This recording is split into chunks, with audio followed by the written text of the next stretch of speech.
ಮನೆಯಲ್ಲಿ ಒಂದು ಪುಟ್ಟ ಮಗು ಇದೆ ಅಂದರೆ ಆ ಮಗುಗೆ ಉಣಿಸೋ ಅಂಥದ್ದೇ ಒಂದು ದೊಡ್ಡ ಕಾರ್ಯಕ್ರಮ ನಮ್ಮೆಲ್ಲರಿಗೂ. ಯಾಕಂದರೆ ಮಗು ತಿನ್ನಲ್ಲ ಅನ್ನತ್ತೆ, ಟಿ ವಿ ಬೇಕು ಅನ್ನತ್ತೆ, ಇಲ್ಲ ಬೆಳೆಯೋ ಅಂಥ ಸ್ಟೇಜಲ್ಲಿ ಅದು ಇದು ಎಳೆಯೋದ್ರಲ್ಲಿ ಇಂಟ್ರೆಸ್ಟ್, ಊಟದ ಬಗ್ಗೆ ಯಾರಿಗಪ್ಪ ಕೇರ್ ಇದೆ ಅನ್ನೋ ರೀತಿ ಇರ್ತವೆ ಮಕ್ಕಳು. ಹಾಗಾಗಿ ಬಹಳ ಸ್ಟ್ರೆಸ್ಫುಲ್ ಆ್ಯಕ್ಟಿವಿಟಿ ಅಮ್ಮಂದಿರಿಗೆ, ಅಜ್ಜಿದಿರಿಗೆ, ಅಪ್ಪಂದಿರಿಗೆ ಎಲ್ಲ ಇದು ಮಕ್ಕಳಿಗೆ ಉಣಿಸೋ ಅಂಥದ್ದು. ಸೊ ಇದಾಗದೇ ಇರಲಿ ಅಂತ ಬಹಳ ವರ್ಷದ ಕೆಳಗೆ ನಾನು ಗ್ರೇಸಿಂಗ್ ಪ್ಲೇಟ್ ಬಗ್ಗೆ ಎಕ್ಸ್ಪ್ಲೋರ್ ಮಾಡಿದ್ದೆ. ಅದ್ರ ಬಗ್ಗೆ ನಾನು ವಿಡಿಯೋಗಳಲ್ಲಿ ಹೇಳ್ತಾ ಇದ್ದೆ, ಆದರೆ ಇನ್ ಡೀಟೇಲ್ ಕೇಳೋರು ಏನು ಗ್ರೇಸಿಂಗ್ ಪ್ಲೇಟ್ ಅಂತ. ಸೊ ಇವತ್ತು I could have done it earlier, but ಹೇಗೋ ಮಿಸ್ ಆಗೋಗಿತ್ತು. ಬಟ್ ಇವತ್ತಿನ ವಿಡಿಯೋನಲ್ಲಿ ಈ ಅಮೇಝಿಂಗ್ ಗ್ರೇಸಿಂಗ್ ಪ್ಲೇಟ್ ಬಗ್ಗೆ ನಿಮ್ಗೆ ಎಕ್ಸ್ಪ್ಲೈನ್ ಮಾಡ್ತಿದ್ದೀನಿ. ಅರ್ಬನ್ ಕನ್ನಡತಿ ಮತ್ತು ಟಾಟ್ಸ್ ಅಂಡ್ ಮಾಮ್ಸ್ ಚಾನಲಲ್ಲಿ ಜನರಲಿ ನಾವು ಪೇರೆಂಟಿಂಗಿಗೆ ಸುಲಭವಾಗಬಹುದಾದಂತಹ ನ್ಯಾಚುರಲ್ ಆ್ಯಂಡ್ ಪ್ರೊಡಕ್ಟಿವ್ ಐಡಿಯಾಸ್ನ ನಾವು ಕೊಡ್ತಾ ಇರ್ತೀವಿ. ಸೊ ಇದು ಒಂದು ಐಡಿಯಾ. ಅದರಲ್ಲಿ ಗ್ರೇಸಿಂಗ್ ಪ್ಲೇಟು ಒಂದು ಗೇಮ್ ಚೇಂಜರ್ ಅಂತಲೇ ಹೇಳ್ತಾರೆ. ವೆಸ್ಟರ್ನ್ ಕಂಟ್ರೀಸಿಂದ ಬಂದಿರೋ ಅಂಥದ್ದು ಇದು ಐಡಿಯಾ. ಬಟ್ ಎಲ್ಲರೂ ಬಳಸ್ಬೋದು, ಮಾಡ್ಬೋದು ಸುಲಭವಾಗಿ. ಏನಿದು ಗ್ರೇಸಿಂಗ್ ಪ್ಲೇಟ್, ಮಕ್ಕಳಿಗೆ ಯಾಕೆ ಸಹಾಯಕಾರಿಯಾಗುತ್ತೆ, ಇದರಲ್ಲಿ ಏನೇನು ಇನ್ಕ್ಲೂಡ್ ಮಾಡಬೇಕು, ಯಾವ ಏಜಿಂದ ಕೊಡಬೇಕು, ಮತ್ತಿತರ ಪ್ರಶ್ನೆಗಳನ್ನು ಈ ವಿಡಿಯೋನಲ್ಲಿ ಇನ್ಕ್ಲೂಡ್ ಮಾಡಿ ಅದಕ್ಕೆ ಉತ್ತರ ಕೊಡ್ತಾ ಇದ್ದೀನಿ. ಸೊ ಕಡೆ ತನಕ ಈ ವಿಡಿಯೋ ನೋಡೋದನ್ನು ಮರಿಬೇಡಿ.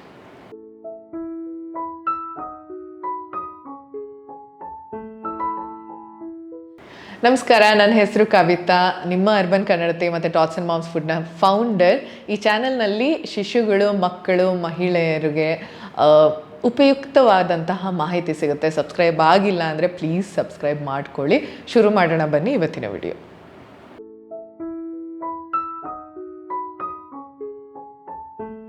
ಓಕೆ, ಈಗ ಗ್ರೇಸಿಂಗ್ ಪ್ಲೇಟ್ ಅಂದರೆ ಏನಪ್ಪ, ಅದನ್ನು ಮಕ್ಕಳಿಗೆ ಹೇಗೆ ಇಂಟ್ರೊಡ್ಯೂಸ್ ಮಾಡೋದು ಅಂತ ಮಾತಾಡೋಣ.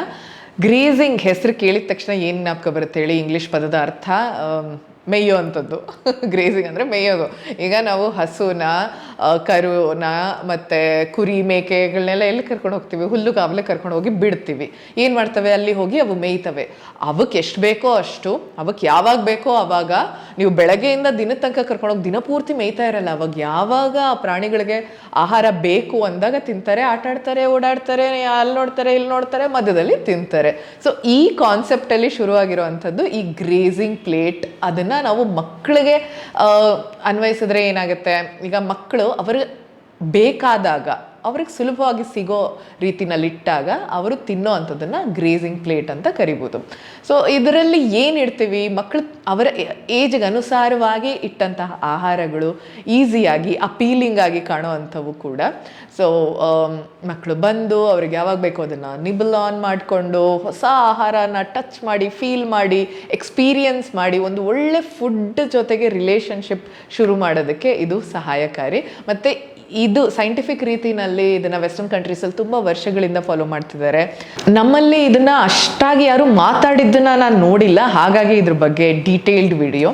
ಮತ್ತು ಈ ಅಪ್ರೋಚಿಂದ, ಇದು ಪದ್ಧತಿನ ನಾವು ಫಾಲೋ ಮಾಡೋದ್ರಿಂದ ಮಕ್ಕಳಿಗೆ ಊಟದ ಸಮಯ ಖುಷಿಯಾದ ಸಮಯ ಆಗುತ್ತೆ, ಸಹಾಯಕಾರಿಯಾಗೂ ಕೂಡ ಇರುತ್ತೆ. ಮಕ್ಕಳಿಗಷ್ಟೇ ಅಲ್ಲ, ನಮಗೂ ಕೂಡ. ಸೊ ಯಾವಾಗಿಂದ ಇದನ್ನು ಮಕ್ಳಿಗೆ ಕೊಡ್ಬೋದು ಅಂದರೆ, ಕೈಗೆತ್ತಿ ಈಗ ಚಪಾತಿ ಮೆತ್ತಗಿದೆ, ದೋಸೆ ಮೆತ್ತಗಿದೆ, ತಗೋ ಅಂತ ನೀವು ಕೊಡ್ತೀರಲ್ಲ, 9ರಿಂದ 12 ತಿಂಗಳು ಆಸುಪಾಸಿನಲ್ಲಿ ಇದನ್ನು ಇಂಟ್ರೊಡ್ಯೂಸ್ ಮಾಡೋ ಅಂಥದ್ದು ಒಳ್ಳೆಯದು. ಸೆಲ್ಫ್ ಫೀಡಿಂಗ್ ಶುರು ಮಾಡಲಿಕ್ಕೆ ಇದೊಂದು ಒಳ್ಳೆ ಪ್ರಾಸೆಸ್ ಅಂತ ಕೂಡ ಹೇಳಬಲ್ಲೆ. ಮತ್ತು ನಾವು ತಿನ್ನೋ ಎಲ್ಲ ಆಹಾರ ತಿನ್ನೋದಕ್ಕೆ ಟ್ರಾನ್ಸಿಷನ್ ಟೈಮಲ್ಲೂ ಕೂಡ ಇದು ಸಹಾಯಕಾರಿಯಾಗುತ್ತೆ.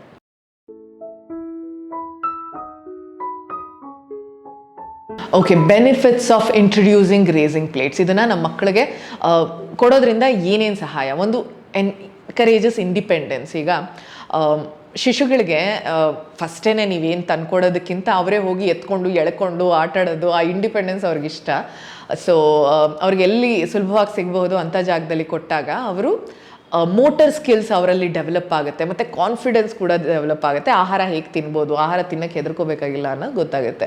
ಪಿಕಿ ಈಟರ್ಸ್ಗೆ ಇದೊಂದು ಬೆಸ್ಟ್ ಸೊಲ್ಯೂಷನ್. ಯಾಕಂದರೆ ಅದು ತಿನ್ನಲ್ಲ, ಇದು ತಿನ್ನಲ್ಲ ಅನ್ನೋ ಮಕ್ಕಳಿಗೆ ಒಂದು ಕಡೆ ನೀವು ಪ್ಲೇಟ್ನಲ್ಲಿ ಇದನ್ನು ಕೊಟ್ಟಾಗ ಅವರೇ ಚೂಸ್ ಮಾಡಿ ಎಲ್ಲ ಆಹಾರ ತಿನ್ನೋದಕ್ಕೆ ಸಹಾಯಕಾರಿಯಾಗುತ್ತೆ. When you don't pressurise them.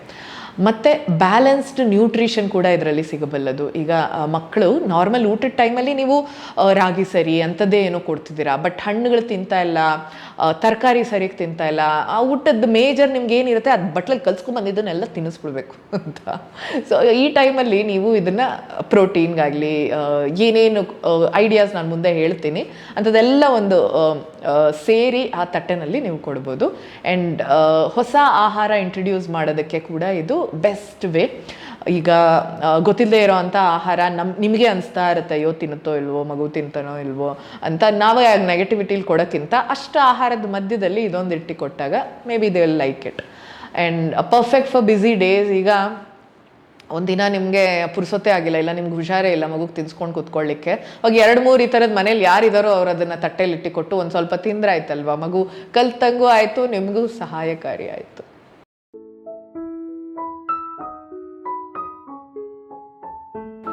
Okay, main ಕಾನ್ಸೆಪ್ಟಿಗೆ ಬರೋಣ. What should a grazing plate include? ಈಗ ಈ ಮೇಯೋ ತಟ್ಟೆನಲ್ಲಿ ಏನೇನು ಇಡಬೇಕು ಅಂತ ಕೇಳಿದ್ರೆ ಒಂದು ಸಿಂಪಲ್ ಫಾರ್ಮುಲಾ ಇದು. ರೌಂಡ್ ಪ್ಲೇಟ್ನ ತೊಗೊಂಡು ಆದಷ್ಟು ಸೆಕ್ಷನ್ ಇರೋ ಅಂಥದ್ರಲ್ಲಿ ವೆರೈಟಿನ ಹೋಲ್ಸಮ್ ಆಗಿ ಕೊಡ್ಬೇಕು. ಹೇಳಿದ್ನಲ್ಲ, ಊಟ ಟೈಮಲ್ಲಿ ಏನು ಕೊಡೋಕ್ಕಾಗಲ್ವೋ ಅಂಥದನ್ನೆಲ್ಲ ಇಲ್ಲಿ ಇನ್ಕ್ಲೂಡ್ ಮಾಡೋದು ಒಳ್ಳೆಯದು. ಸೊ ಪ್ರೋಟೀನ್ಗಾಗಿ ನೀವು ಪನೀರ್ ಕ್ಯೂಬ್ಸು, ಮೊಟ್ಟೆ ಬೇಯಿಸಿದ್ದಂಥದ್ದು, ಇಲ್ಲ ಬೇಳೆ ದೋಸೆ ಮಾಡ್ತಾರೆ ನಮ್ಮಲ್ಲಿ, ಪ್ರೋಟೀನ್ ಹೆಚ್ಚು ಅದರಲ್ಲಿ, ಅಂಥದ್ದನ್ನು ಬಳಸ್ಬೋದು.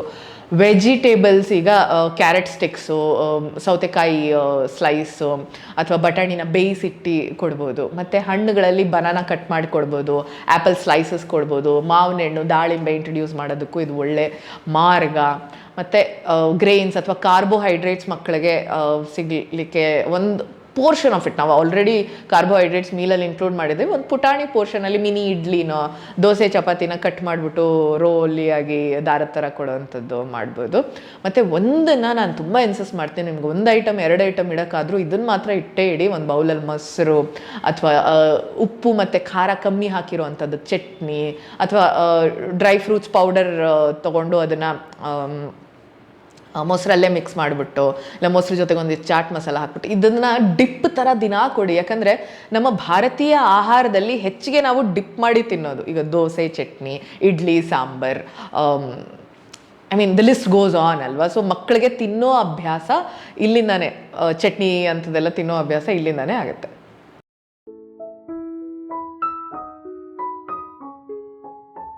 Best time to offer grazing plates. ಯಾವಾಗ ಮಕ್ಕಳಿಗೆ ಇದನ್ನು ಯಾವ ಟೈಮಲ್ಲಿ ಕೊಡಬೇಕು ಅಂತ ಕೇಳಿದ್ರೆ ಸ್ನ್ಯಾಕ್ ಟೈಮ್. ಈಗ ಆಬ್ವಿಯಸ್ಲಿ ಊಟ ತಿಂಡಿ ಮಧ್ಯದಲ್ಲಿ ಇನ್ನೊಂದು ಸ್ಪೆಷಲಾಗಿ ಮಾಡಬೇಕು ಅಂದರೆ ಕಷ್ಟ. ಸೊ ಸ್ನ್ಯಾಕ್ ಟೈಮ್ಗೆ ಇದನ್ನು ಇನ್ಕ್ಲೂಡ್ ಮಾಡಿಬಿಡಿ. ಅದೇ ಹೇಳಿದ ಹಾಗೆ ತುಂಬ ತಲೆ ಕೆಡಿಸ್ಕೊಳ್ದೆ ಮನೆಯಲ್ಲಿ ಕೊನೆಗೆ ಟಿಪ್ಸ್ ಕೊಡ್ತೀನಿ. ಈಗ ಮನೆಯಲ್ಲಿ ನೀವು ಬೆಳಗ್ಗೆ ಅನ್ನ ಸಾರು ಮಾಡಿದ್ರಿ ಅಂದ್ಕೊಳ್ಳಿ, ಮಗುಗೆ ಬೇರೆ ಏನೋ ಕೊಟ್ರಿ, ಸರಿ.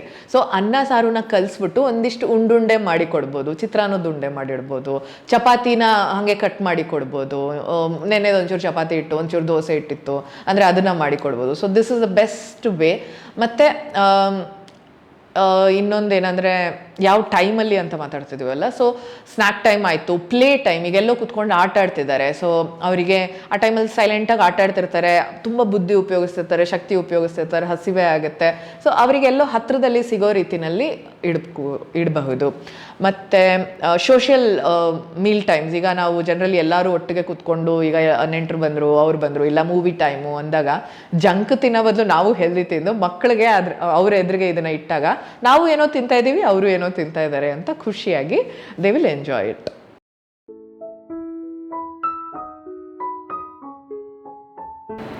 ಓಕೆ, ಮೇನ್ ಚಾಲೆಂಜ್ ಬಗ್ಗೆ ಮಾತಾಡೋಣ. Planning grazing place without overwhelm and things to keep in mind while planning it.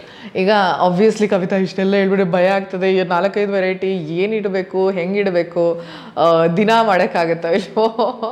So prep ahead. ಬೆಳಗ್ಗೆನೇ ಅಡುಗೆ ತಿಂಡಿ ಮಾಡ್ತಿದ್ದೀರಾ ಅನ್ನೋ ಟೈಮಲ್ಲೇ ಒಂಚೂರು ತರಕಾರಿ ಹೆಚ್ಚಿಟ್ಕೊಂಡು, ಹಣ್ಣುಗಳು ಹೆಚ್ಚಿಟ್ಕೊಂಡು ಎತ್ತಿಟ್ಕೊಳ್ಳಿ, ಅದನ್ನು ಅವ್ರ ಟೈಮಿಗೆ ಕೊಡಿವ್ರಂತೆ. ಮತ್ತು ಕೀಪ್ ಇಟ್ ಸಿಂಪಲ್. ಈಗ 3-4 ಐಟಮ್ ಅಂದಿದ ತಕ್ಷಣ ಎಲ್ಲ ಹೊಸ ಐಟಮ್ ಮಾಡಬೇಕಾಗಿಲ್ಲ.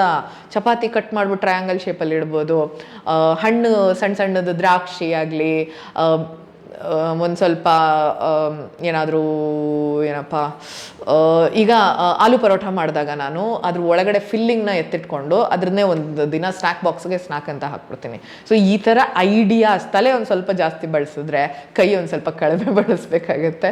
So think about those ideas and involve your child in food and food practices. ನಮ್ಮಲ್ಲಿ ಏನು ಮಾಡ್ತೀವಿ ಅಂದರೆ ಎಲ್ಲೋ ಒಂದು ಸೈನ್ಸ್ ಎಕ್ಸ್ಪೆರಿಮೆಂಟ್ ಯೂನಿಟಿಂದ ಆಹಾರ ಬಂತು ಅಂತ ಮಗು ಕುತ್ಕೊಂಡು ತಿನ್ನೋ ಅಂಥದ್ದು. ಮಗು ಗೊತ್ತೇ ಇಲ್ಲ ಅದು ಎಲ್ಲಿ ಬೆಳೀತು, ಎಲ್ಲಿ ಹೇಗೆ ಕಾಣ್ತಾ ಇತ್ತು, ಅದನ್ನು ಯಾರು ಮಾಡಿದ್ರು, ಯಾವ ರೀತಿ ಮಾಡಿದ್ರು, ಏನನ್ನೂ ನಾವು ಇನ್ವಾಲ್ವ್ ಮಾಡಲ್ಲ. ಕೂತಿದ ಕಡೆ ಒಂದ್ಸರಿ ತಟ್ಟೆ ತಂದು ಕೊಟ್ಬಿಟ್ರೆ ಮಗುಗೆ ಏನು ಗೊತ್ತಾಗುತ್ತೆ, ಅದ್ರ ಬಗ್ಗೆ ಇಂಟ್ರೆಸ್ಟ್ ಆಗಲಿ ವ್ಯಾಲ್ಯೂ ಆಗಲಿ ಹೆಂಗಿಂದ ಬರುತ್ತೆ. ಸೊ ಜನರಲಿ ನಾನೆಲ್ಲ ವಿಡಿಯೋಸಲ್ಲಿ ರೆಕಮೆಂಡ್ ಮಾಡೋದೇನು, ಹೋಲ್ ಪ್ರಾಸೆಸ್ಸಲ್ಲಿ ಮಕ್ಕಳನ್ನ ಇನ್ಕ್ಲೂಡ್ ಮಾಡಿ. ಎಲ್ಲಾದರೂ ಲಾಂಗ್ ಡ್ರೈವಿಗೆ ಹೋಗ್ತಿದ್ದಾರೆ, ಕರ್ಕೊಂಡು ಹೋಗಿ ತೋರಿಸಿ, ಇದು ಹೊಲ, ಇದು ಗದ್ದೆ, ಇಲ್ಲಿ ಅದು ಬೆಳೀತಾರೆ, ಇದು ಇಲ್ಲಿ ಬೆಳೀತಾರೆ. ಎಷ್ಟೋ ವರ್ಷ ನನಗೆ ಗೊತ್ತಿರಲಿಲ್ಲ ಏನು ಎತ್ತ ಅಂತ. So please involve them. ಆಮೇಲೆ ತರಕಾರಿ ತರಕ್ಕೆ ಅಜ್ಜ ಹೋದಾಗ, ಇಲ್ಲ ಅಜ್ಜಿ ಗ್ರಾಸರಿ ತರಕ್ಕೆ ಹೋದಾಗ, ಅಮ್ಮ ಉಣಬಡಿಸೋಕ್ಕೆ ಮುಂಚೆ ಎಲ್ಲಿಂದ ತಂದ್ಲು, ಅಡುಗೆ ಯಾರು ಮಾಡ್ತಾಯಿದ್ರು, ಈಗ ಅಪ್ಪ ಮಾಡ್ತಾಯಿದ್ರಾ, ಸರಿ ಕರ್ಕೊಂಬಂದು ಇನ್ವಾಲ್ವ್ ಮಾಡಿ ಏನೋ ಒಂಚೂರು ಸಿಪ್ಪೆ ತೆಗೆಯೋದು ಆಗಲಿ, ಏನೋ ಒಂಚೂರು ದಪ್ಪ ಕಟ್ಟಿಂಗ್ ಮಾಡೋದು. ಈಗ ಏನೋ ಪ್ಲಾಸ್ಟಿಕ್ ನೈವ್ಸ್ ಎಲ್ಲ ಬರುತ್ತಪ್ಪ, ಅಷ್ಟು ಹಾರ್ಮ್ಫುಲ್ ಆಗಿರಲ್ಲ. ಮಣ್ಣಿನಲ್ಲಿ ಒಂದು ಮಂಡ ಚಾಕು ಇರುತ್ತಲ್ಲ, ಅದನ್ನು ಕೊಟ್ಟು ಕೂರಿಸಿ ಎಲ್ಲದಕ್ಕೂ ಹೆದರ್ಕೊಳ್ತಾ ಇದ್ರೆ ಎಲ್ಲಿ ಏನೂ ಕಲಿಯೋದಿಲ್ಲ, ಆಮೇಲೆ ಏನರಲ್ಲೂ ಇಂಟ್ರೆಸ್ಟು ತೋರಿಸೋದಿಲ್ಲ, ನೀವು ಒಬ್ಬರೇ ನರಳಬೇಕಾಗುತ್ತೆ. So to make it even interesting for them ಈ ಪ್ರಾಸೆಸ್ ಎಲ್ಲ ಒಳ್ಳೆಯದು. ಮಕ್ಕಳನ್ನ ಮೆಸ್ಸಿ ಆಗುತ್ತೆ ಗೊತ್ತು, ಮೆಸ್ಸಿ ಮಾಡಿದೆ ನಾವು ಒಂದೇ ಸರಿ ಕಲ್ತ್ಬಿಟ್ವಾ. So involve them, make them part of it and they will definitely enjoy, they will value the food more. ಓ ಇದು ನಾನು ಸಿಪ್ಪೆ ತೆಗೆದಿದ್ದು ಕ್ಯಾರೆಟ್ ಅಲ್ವಾ, ಅದರಲ್ಲಿ ನೀವು ಮಾಡಿಕೊಟ್ಟಿದ್ದೀರಾ ಅನ್ನೋದು ಗೊತ್ತಾಗುತ್ತೆ. ಮಾತಾಡೋಕ್ಕೆ ಬರಲಿಲ್ಲ ಅಂದರೂ they understand everything. So use section plates. ನಮ್ಮ ಭಾರತೀಯರೆಲ್ಲರ ಮನೆಯಲ್ಲೂ ಈ ಥರದ್ದು ರೌಂಡ್, ಸ್ಕ್ವೇರು, ಟ್ರಯಾಂಗಲ್ ಇರಲ್ಲ, ಸಾರಿ ರೆಕ್ಟ್ಯಾಂಗಲಲ್ಲಿ ಸೆಕ್ಷನ್ ಪ್ಲೇಟ್ಸ್ ಇದ್ದೇ ಇರುತ್ತೆ. ಅನ್ನ ಒಂದು ಕಡೆ, ಸಾರು ಒಂದು ಕಡೆ, ಪಲ್ಯ ಒಂದು ಕಡೆ, ಗೊಜ್ಜು ಒಂದು ಕಡೆ, ಉಪ್ಪಿನಕಾಯಿ ಒಂದು ಕಡೆ, ಹಪ್ಪಳ ಒಂದು ಕಡೆ ಇಡಲಿಕ್ಕೆ. ಸೊ ಅದೇ ಥರದ್ದು ಬಳಸಿ, ಸ್ಪೆಷಲ್ಲಾಗಿ ಏನೂ ತರಬೇಕಾಗಿಲ್ಲ ಮಗುಗೆ ಅಂತ.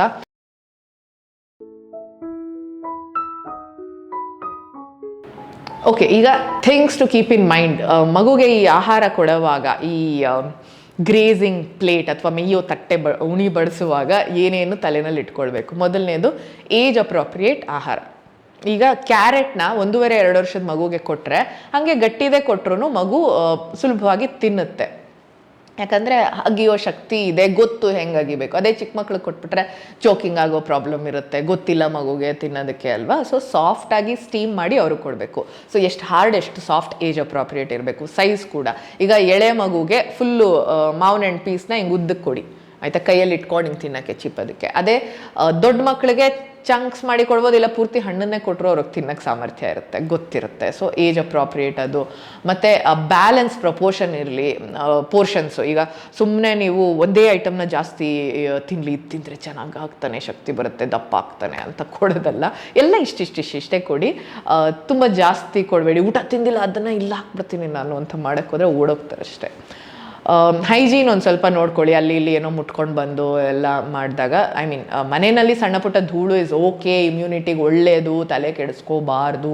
ಬಿದ್ದಿದ್ದನ್ನು ಎತ್ಕೊಂಡು ತಿಂದರು, ನಮ್ಮನೆ ದಿನ ಕ್ಲೀನಾಗಿ ಇಡಲ್ವಾ, ಅಲ್ಲೇ ತಾನೇ ಎತ್ಕೊಂಡು ತಿಂದಿದ್ದು. So don't worry. ಬಟ್ ಎಲ್ಲೋ ಏನೋ ಗಲೀಜು ಮುಟ್ಕೊಂಡು ಬಂದುಬಿಡ್ತು ಮಗು ಅಂದಾಗ ಸ್ವಲ್ಪ ಗಮನ ಇರಲಿ ಅಷ್ಟೇ. ಈಗ ನೋ ಪ್ರೆಷರ್, ಆಯ್ತಪ್ಪ, ಇಷ್ಟೆಲ್ಲ ಪ್ರೋಸೆಸ್ ಮಾಡಿಬಿಟ್ಟು ಊಟನ ಬಲವಂತವಾಗಿ ಹಿಂಗೆ ತುರುಕ್ತೀವಲ್ಲ, ಅದೇ ಥರ ಇದನ್ನು ಒಂದಿನ ತಟ್ಟೆಗಿಟ್ಬಿಟ್ಟು ತಿನ್ನಮ್ಮ ಅಂತ ಹೇಳೋದು, ಇನ್ನೊಂದಿನ ತಿನ್ನಮ್ಮ ಇದಿಟ್ಟಿದ್ದೀನಿ ಯಾಕಿನ್ನ ತಿಂದಿಲ್ಲ ಅನ್ನೋದು, ಇನ್ನೊಂದಿನ ಯಾಕಿನ್ನ ತಿಂದಿಲ್ಲ, ಬಾಮ್ಮ ಇಲ್ಲಿ ತಿನ್ನಮ್ಮ ಅಂತ ಪ್ರೆಷರ್ ಹಾಕ್ತಾ ಇದ್ರೆ ನಿಮ್ಮ ಮನಸ್ಸು ಶಾಂತಿನೂ ಹೋಯ್ತು, ಮಗು ಮನಸ್ಸು ಶಾಂತಿನೂ ಹೋಯ್ತು. ಊಟದಿಂದ ಓಡೋಗೋದಲ್ಲದೆ ಗ್ರೇಸಿಂಗ್ ಪ್ಲೇಟಿಂದ ಓಡೋಗ್ತಾರೆ. So please be patient. It is for them to explore, enjoy. ಹಾಗಾಗಿ ಬಿಡಿ ಅವರಿಗೆ, ಅವರೆಲ್ಲ ಆಟ ಆಡ್ತಾರೋ ಅಲ್ಲಿ ಇಡಿ, ತಿಂದರೆ ಪ್ಲಸ್, ಇಲ್ಲ ಅಂದರೆ ಮೈನಸ್ ಏನೂ ಇಲ್ಲ, ಊಟ ಕೊಟ್ಟಿದ್ದೀರಲ್ಲಪ್ಪ ಅಲ್ವಾ. ಗ್ರೇಸಿಂಗ್ ಪ್ಲೇಟ್ ಅವರು ಎಕ್ಸ್ಪೀರಿಯನ್ಸ್ ಮಾಡೋದಕ್ಕೆ, ಊಟ ಆಹಾರನ ಮುಟ್ಟಿ ತಿಳಿದು ಅದರ ಟೆಕ್ಸ್ಚರ್ ಹೇಗಿದೆ, ಅದರ ಟೇಸ್ಟ್ ಹೇಗಿದೆ ಅಂತ ಎಲ್ಲ ಅರ್ಥ ಮಾಡ್ಕೊಳ್ಳೋದಕ್ಕೆ ಒಂದು ಸಹಾಯಕಾರಿ ಮಾರ್ಗ. ಅದನ್ನು ನೀವು ಇನ್ನೊಂದು ರೀತಿ ಡಿಸ್ಅಡ್ವಾಂಟೇಜ್ ಆಗೋ ಥರ ಮಾಡಬೇಡಿ, ಫುಡ್ ಅವರ್ಷನ್ ಬರೋ ಥರ ಮಾಡಬೇಡಿ ಮಕ್ಕಳಿಗೆ. ಸೊ ಕಡೆದಾಗಿ ಏನು ಹೇಳಲಿಕ್ಕೆ ಇಷ್ಟಪಡ್ತೀನಿ ಅಂದರೆ, ಇದೊಂದು ನಿಮ್ಮ ಜೀವನ ಸರಾಗವಾಗಲಿಕ್ಕೆ ಒಂದು ಸುಲಭವಾದ ಪ್ರಾಸೆಸ್ ಹೇಳಿದ್ದೀನಿ. ಸೊ ತುಂಬ ಇನ್ಸ್ಟಾಗ್ರಾಮ್ ಫೋಟೋ ಹಾಕಲಿಕ್ಕೆ ಪಿಕ್ಚರ್ ಪರ್ಫೆಕ್ಟಾಗಿ ಇರಬೇಕಾಗಿಲ್ಲ ನಿಮ್ಮ ಪ್ಲೇಟ್. ಮಗುಗೆ ಕೊಟ್ಟಾಗ ಬಣ್ಣ ಇರಬೇಕು, ಮಕ್ಕಳಿಗೆ ಬಣ್ಣ ಅಪೀಲಿಂಗಾಗಿ ಕಾಣುತ್ತೆ. ಮತ್ತು ನ್ಯೂಟ್ರಿಷಿಯಸ್ ಆಹಾರ ಇರಬೇಕು ಅಷ್ಟೇ. 3-4 ಥರದ ವೆರೈಟಿ ಮನೇಲೇ ಏನೋ ಮಾಡ್ತಿದ್ದೀರಾ ಅಂದರೆ ಅದನ್ನು ಬಳಸಿ. ನಾನು ಹೇಳಿದ್ನಲ್ಲ, ನೆನ್ನೆ ಇಡ್ಲಿ ಹಿಟ್ಟಲ್ಲಿ ಇವತ್ತು ದೋಸೆ ಹಾಕಿಕೊಟ್ರು ಆಯಿತು, ಅದು ಪುಟ್ಟದಾಗಿ ಕೊಟ್ಟರೆ ತುಂಬ ತಲೆ ಕೆಡಿಸ್ಕೊಳಕ್ಕೆ ಹೋಗಬೇಡಿ. ಕವಿತಾ ಗ್ರೇಸಿಂಗ್ ಪ್ಲೇಟ್ ಹೇಳಿದ್ರು ಅದನ್ನು ಮಾಡಬೇಕು ಅಂತ ಹೊಸ ಪ್ರೆಷರ್ ಹಾಕ್ಕೊಂಡು ಆಮೇಲೆ ಇನ್ನೂ ಸ್ಟ್ರೆಸ್ ತೊಗೊಂಡು ಕೊನೆಗೆ ಇಂಡೈರೆಕ್ಟಾಗಿ ನನಗೆ ಪಾಪ ಸುತ್ತಕೊಳುತ್ತೆ. ಸೊ ಪ್ಲೀಸ್ ಅದನ್ನು ಮಾಡೋಕ್ಕೆ ಹೋಗಬೇಡಿ. ಮತ್ತು 3-4 ಐಟಮ್ ಅಂತ ನಾನು ಹೇಳಿದ್ದೀನಿ. ಕೆಲವೊಮ್ಮೆ ಆಗದೇ ಇದ್ದಾಗ 2 ಐಟಮ್, 1-2 ಹಣ್ಣು, ಇಲ್ಲ ಒಂದಿನ ಒಂದೇ ಒಂದು ಐಟಮ್ ಕೊಡಿ, ತೊಂದರೆ ಇಲ್ಲ. ಬಟ್ ಅದನ್ನು ಒಂದು ರೂಢಿ ಥರ ಮಾಡಿದ್ಮೇಲೆ ಮಕ್ಕಳಿಗೆ ಅದನ್ನು ಕಂಟಿನ್ಯೂ ಮಾಡಿ, ಬಿಡಬೇಡಿ. 1.5-2 ವರ್ಷದ ತನಕ ಮಾಡಬಹುದು ಇದನ್ನು.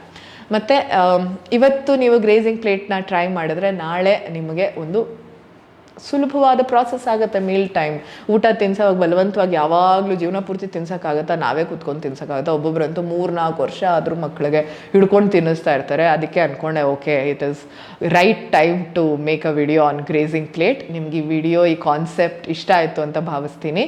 ದಯವಿಟ್ಟು ಕಮೆಂಟ್ ಮಾಡಿ ತಿಳಿಸಿ. ನಿಮ್ಮ ಕಮೆಂಟ್ಗೆ ನಾನು ಹೇಗೆ ಬಕಪಕ್ಷಿ ಥರ ಕಾಯ್ತಿರ್ತೀನಿ ಅಂತ ನಿಮಗೆ ಗೊತ್ತಿಲ್ಲ. It matters a lot to me. ನನಗೆ ತುಂಬ ಪ್ರೋತ್ಸಾಹ ಸಿಗುತ್ತೆ, ಇನ್ನಷ್ಟು ವಿಡಿಯೋಸ್ ಮಾಡೋಣಪ್ಪ ಅಂತ ಅನಿಸ್ತಾ ಇರುತ್ತೆ. ಸೊ ಪ್ಲೀಸ್ ಕಾಮೆಂಟ್ ಮಾಡಿ ತಿಳಿಸಿ ಹೇಗಿಷ್ಟ ಆಯಿತು ಅಂತ. ಇನ್ಯಾವುದಾದ್ರೂ ವಿಡಿಯೋ ರಿಕ್ವೆಸ್ಟ್ ಇದ್ದರೆ ಕೂಡ ಅದನ್ನು ಹೇಳಿ. ಮತ್ತೇನಾದರೂ ನಾನು ತಪ್ಪು ಹೇಳಿದ್ದಲ್ಲಿ ಅದನ್ನು ತಿದ್ಕೊಳ್ಬೇಕು. ನನ್ನ ಶೈಲಿ ಆಗಲಿ, ನನ್ನ ಮಾತಿನ ಧಾಟಿ, ಸ್ಪೀಡ್ ಆಫ್ ದ ವಿಡಿಯೋ ಏನೇ ಆಗಲಿ, the way it is appearing on screen, editing, ಏನರಲ್ಲಾಗಲಿ ನಿಮಗೆ ಫೀಡ್ಬ್ಯಾಕ್ ಇದ್ದರೆ it's open for you to share it to me and I will pass it on to my team.